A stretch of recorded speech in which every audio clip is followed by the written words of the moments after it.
Hi guys, my name is Roger, and ever since I was a teenager, I've always wanted to build my own car. I started this channel to see if an average person, like me, can design and build their own mid-engine car. If you like what you see here in my videos, please click the like button and subscribe to the channel. If you know someone who you think might be interested in my videos, please share the videos with them. I'll be adding a new video every week, and with that out of the way, let's get started with this week's video.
So I've made these two fixtures, weld fixtures for the front end of the car, and I have them attached. They work very similar to the ones that I did on the rear of the car.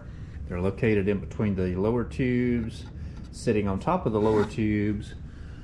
They're fastened.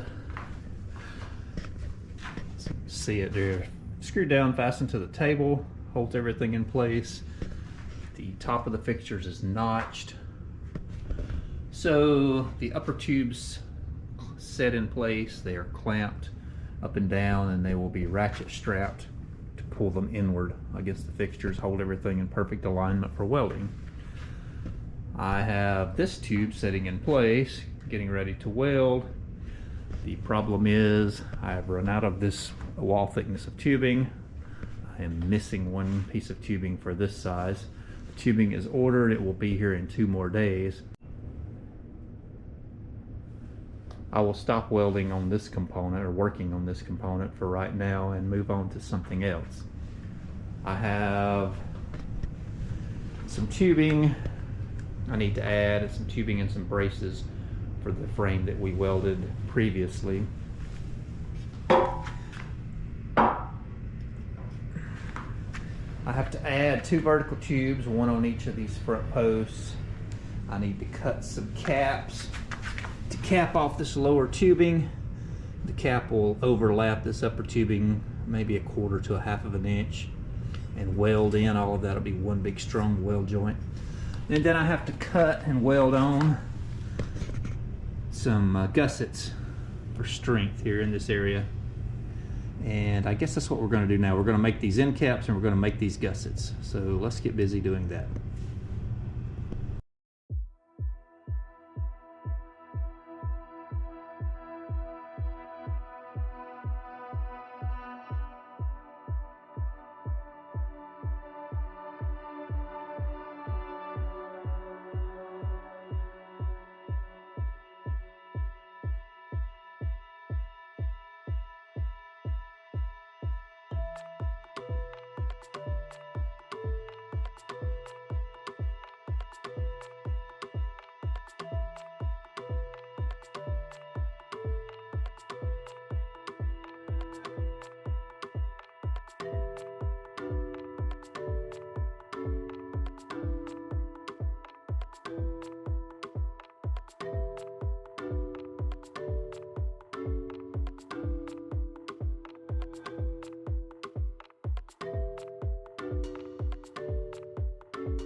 Okay, just finished making some of our plates here. I've got these two end plates that'll weld, cap off the ends of the tubes. And I've made the two splice plates here. These will weld on and go over the outside joint of these two tubes just for strength. This vertical tube needs to be as strong as possible. It's where the front end ties onto the car. It is where the roll cage attaches to the top of this vertical tube. And most likely the door, however it is hinged, when we get to that point, will be hinged onto this tube somewhere, somehow. It is very possible if the door winds up being further back and shorter, there'll be another tube welded on here that the door hinge will attach to, but just not sure at that point. But this is where we're at, and we will move on to something else. So I'm still waiting on a shipment of tubing to come in. The tubing should be here tomorrow, most of it anyway. I think some of it's going to be delayed, but until it comes in, I'm kind of at a stopping point on the front end. Need the tubing to continue. So I think I'm going to go ahead and work on the rear part of the frame and start attaching these pieces. I'm going to try to move this frame up here, possibly on the end of the table if there is room enough, and start welding. If it won't fit on the table, then I may set it up somehow here in the floor and weld on it. But let's get started and see how it works out.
Couple of quick updates. I got the front pieces here welded on to the frame, these vertical tubes, these splice plates, the front caps here are welded on. There will be another splice plate on the inside once I get the front attached to the car and I see exactly where the splice plates need to go. But they're done for both sides. And also, UPS came through today and delivered all the metal I was waiting on, and nothing was delayed. Everything came in on time. Some small pieces here on top. And I've got to start cutting these steel pieces down to size. They're going to be cut down to a lot smaller pieces, and this is what the suspension parts will attach to. But since the tubing is here, let's get back to working on the front of the car.